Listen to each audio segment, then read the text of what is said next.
live from Los Angeles. Welcome back to Good Morning LaLa Land. I am incredibly excited to introduce Harper Starling to the show. It is euphoric in here, right? Wow. I like the usage of the We're all about names, and we didn't mention on the other interview, but Starling, we love you're a star, right? Thank Yeah. you. Thank you. Actually, I'll be honest.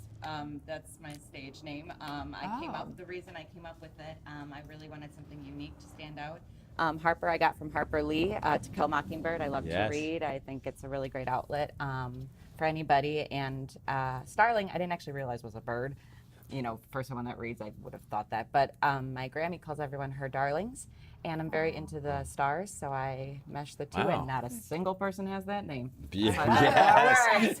Additional fringe benefit there, yes. Exactly.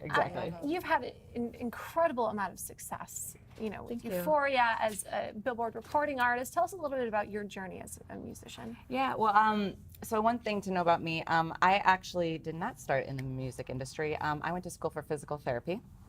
Totally 180 from what I'm doing now. Huge pivot. Yeah, definitely a large pivot.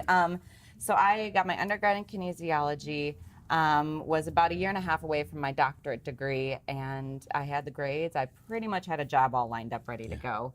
And it just wasn't for me. It wasn't something I could see dedicating a third of the next 30 years of my life to. When did you recognize that? Well, technically I recognized it in high school, but I kind of went the safe route. In my head, I went, okay, I needed the classic 9-to-5 job, but it just wasn't something for me, which, don't get me wrong, again, with everyone in the healthcare field, it's amazing what they do. It's absolutely amazing what they do, but it just wasn't what I wanted to do. It wasn't my passion, and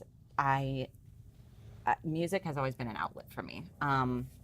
It was something that I could escape to, and it's something that, with my Tourette's, it really helped heal kind of my tics on a day-to-day basis. So. Was there a moment when you were clear that you were going to make that jump?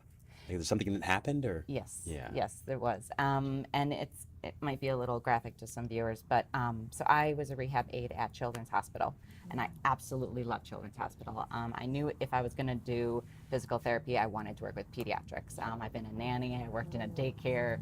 I've been surrounded by kids my entire life. I really like them a lot. But I was helping a therapist with a burn victim for a kid, and that was very hard to see. That was very, very hard to see.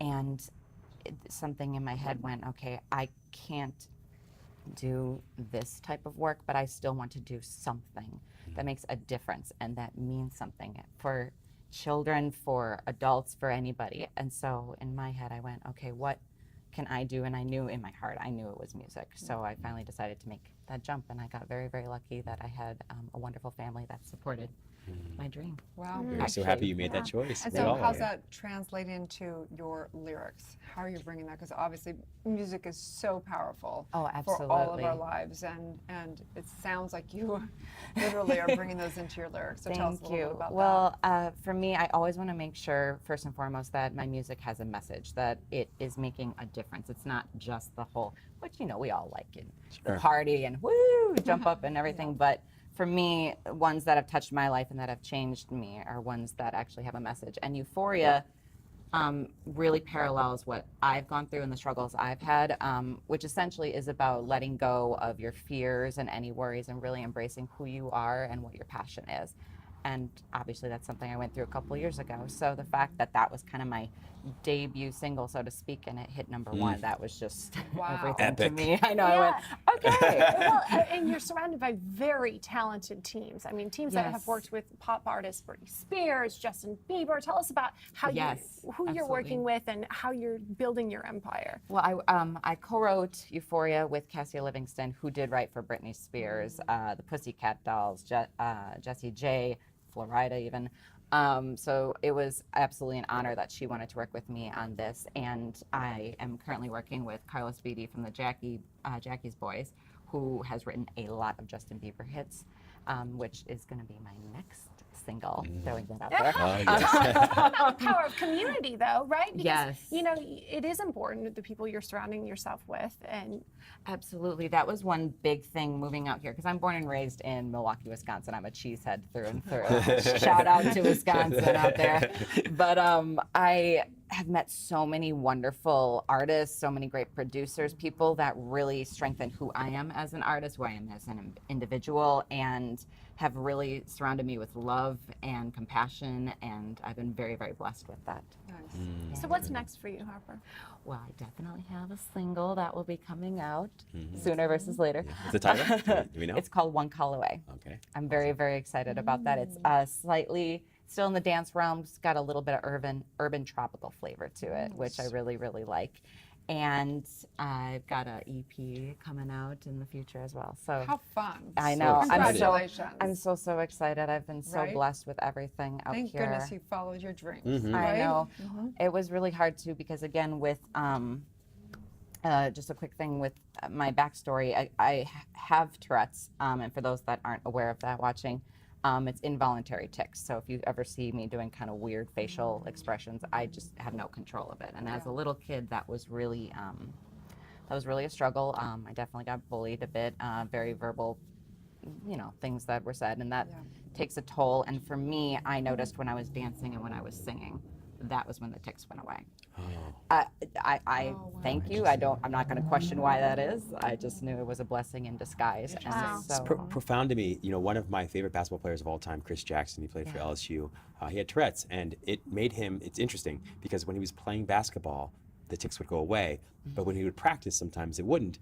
But the tics actually allowed him to be almost obsessive compulsive practicer, and that's what led to his success in a large part.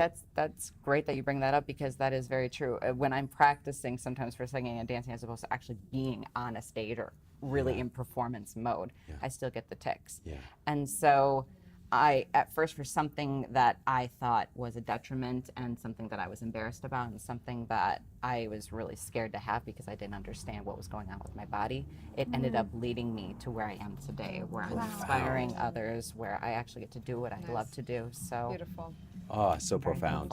Thank you. So much, Erin. Where can people find you and your music? They can follow me at Harper Starling, exactly how it sounds, or look for any updates on my website at www.harperstarling.com. Wow, thank you so much. Absolutely. Thank you. Well, we are Good Morning LaLa Land, America's first live streaming daily talk show, coming to you live Monday through Friday at 9 a.m. on Instagram, Facebook, YouTube, and Twitter. You can also catch all of your favorite interviews as a podcast available on iTunes. That's right. We're waking up the world together. Please like, share, and comment, you guys. Have a great Thought Thursday. It's going to be a good morning, LaLa Land.